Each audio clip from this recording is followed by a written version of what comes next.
아마 이 방송을 보고 있는 시청자분들도 이 부분이 가장 궁금해하실 것 같은데요. 결론부터 말씀드리면 이런 중요한 내용은 분명하게 알릴 필요가 있습니다. 네. 네, 이와 관련해서 이제 우리 대법원의 입장은 이렇습니다. 부동산 거래에서 이제 거래 상대방이 특정 사실을 이제 알았다면 계약을 체결하지 않았을 것이 명백한 경우, 이런 경우에는 신의 성실의 원칙에 따라서 해당 사실을 사전에 고지할 의무가 있다. 이렇게 이제 우리 대법원은 판시를 하고 있습니다. 네. 그러니까 이제 사망 사고, 뭐 자살이라든지 타살이라든지 이제 변사라든지 이런 사건이 발생했던 주택의 경우에는 세입자가 이를 알았다면 계약을 체결하지 않았을 가능성이 매우 높기 때문에 집주인은 이를 사전에 알릴 의무가 있다. 이제 이렇게 보는 겁니다. 만약 집주인이 이를 위반하면 이제 상대방은 계약을 해지하거나 손해배상을 청구할 수도 있습니다. 네, 맞습니다.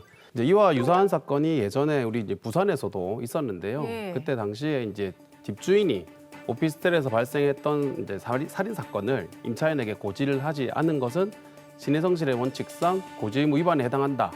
그리고 임차인은 이를 이유로 이제 계약을 해지할 수 있다. 이렇게 판단한 사례가 있습니다. 따라서 이번 사건의 경우 이제 이현욱, 이제 하지영 씨 부부는 집주인의 고지 의무 위반을 이유로 계약 해지 그리고 전세금 반환 이런 걸 요구를 할 수 있겠습니다. 네, 이제 원칙적으로 말씀드리면 이제 인과관계가 인정이 된다면 정신적 손해배상도 가능하기는 합니다.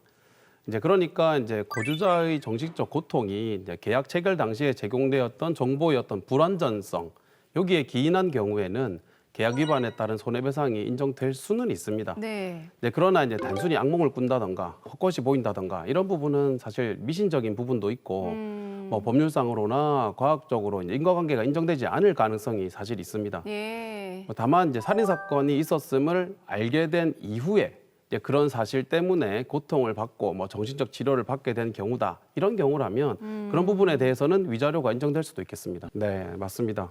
혹시 이제 모르시는 분들 위해서 이제 간단하게 설명을 좀 드리자면요.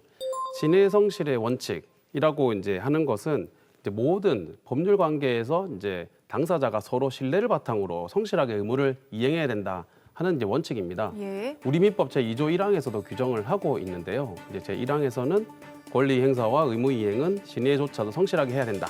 그리고 제2항에서는 권리는 남용하지 못한다. 이렇게 규정을 하고 있습니다.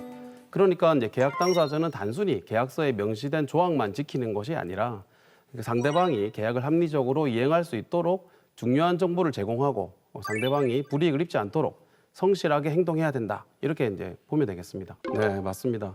이런 경우에 이제 집주인을 상대로 계약 해지 확인 그리고 이제 보증금 반환 소송을 제기할 수 있겠습니다.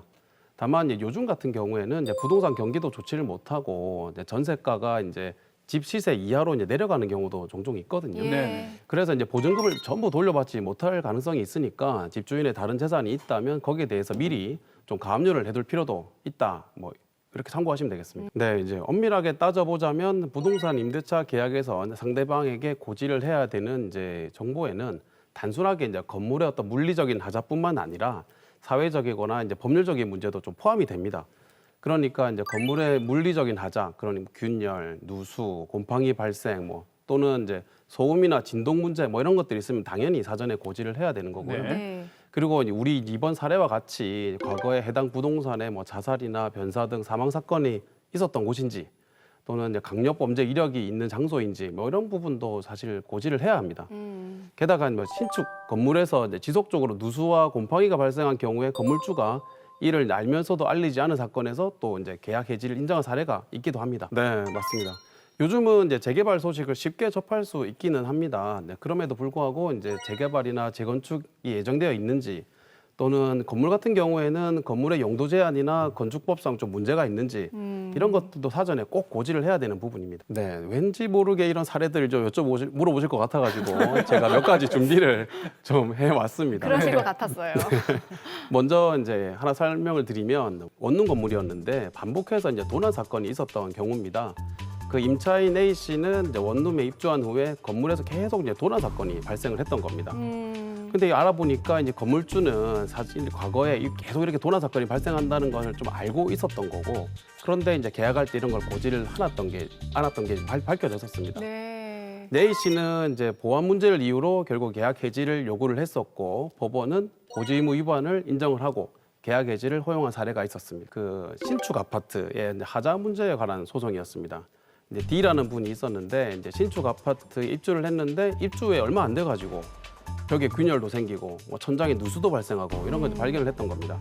근데 이제 아파트 공사를 시행했던 시행사는 이런 문제를 사전에 알고 있었고 그런데 이제 고지를 하지 않았던 게 밝혀졌었습니다. 네. 결국 법원은 계약 해지를 인정을 하고 계약 해지 및 이제 손해배상도 인정을 했었습니다. 이제 외부 환경과 관련해서도 이제 인근에 악취 및 환경 문제가 사실 있었던 부분이 있었습니다. E라는 분이 있었는데 이제 전원주택을 매입을 했었습니다. 주택을 구입을 하고 입주를 해보니 인근 공장에서 악취와 매연이 계속 심하게 이제 나오는 겁니다. 네. 그런데 당시 이제 부동산 중개를 했던 그 중개업자가 이런 사실을 다 알고 있었음에도 불구하고 설명을 하지 않았던 게 밝혀졌고 법원은 그 매매 계약을 해지할 수 있다 이렇게 판단을 했었습니다. 네, 맞습니다. 이제 공인중개사법 제25조에서는 중개 대상물에 대한 공인중개사의 설명 의무를 규정을 하고 있습니다. 그리고 제30조에서는 손해배상 책임에 대한 규정도 또 있는데요. 만약 이제 중개업자가 중개 대상물에 대해서 중요한 문제가 있는 걸 알고 있었음에도 불구하고 이를 이제 매수자나 임차인 등에게 알리지 않은 경우에는 그 중개사도 매도인 또는 그 임대인과 함께 상대방에 대해서 손해배상 책임을 부담할 수 있습니다. 이제 아마 이제 사무장님께서 말씀하시는 게 작년에 있었던 이제 대법원 판례를 아마 기억하고 말씀하시는 것 같은데요. 그 기사가 굉장히 이슈가 좀 됐었습니다.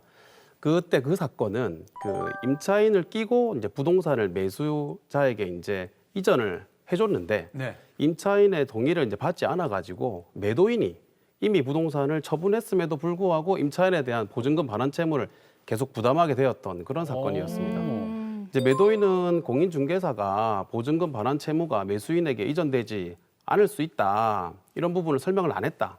해가지고 소송을 제기를 했었는데요. 네. 그때 이제 우리 대법원은 보증금 반환 채무의 어떤 채무 인수 여부와 같은 부분은 사실상의 문제가 아니라 법률 사무에 관한 부분이기 때문에 공인중개사에게 그러한 부분까지 뭐 설명할 의무가 있다 이렇게 보지는 않았던 겁니다.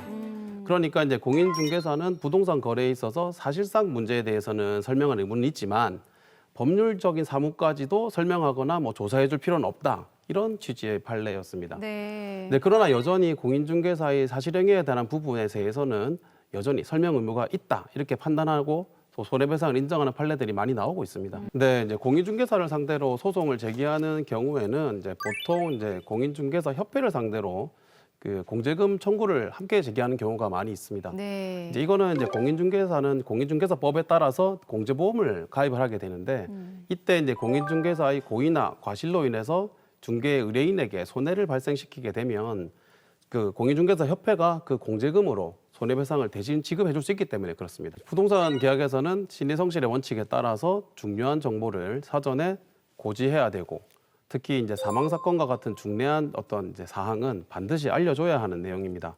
따라서 이를 고지하지 않으면 임차인이라든지 매수인 등 거래 상대방은 계약 해지 또는 이제 손해배상 소송을 할 수가 있습니다. 이 사건의 경우에 집주인이 고지 의무를 위반했으므로 이제 계약 해지 그리고 이제 보증금 반환 요구를 할 수 있을 것으로 보이고요. 또 경우에 따라서는 정지적 손해배상도 가능할 수 있겠습니다.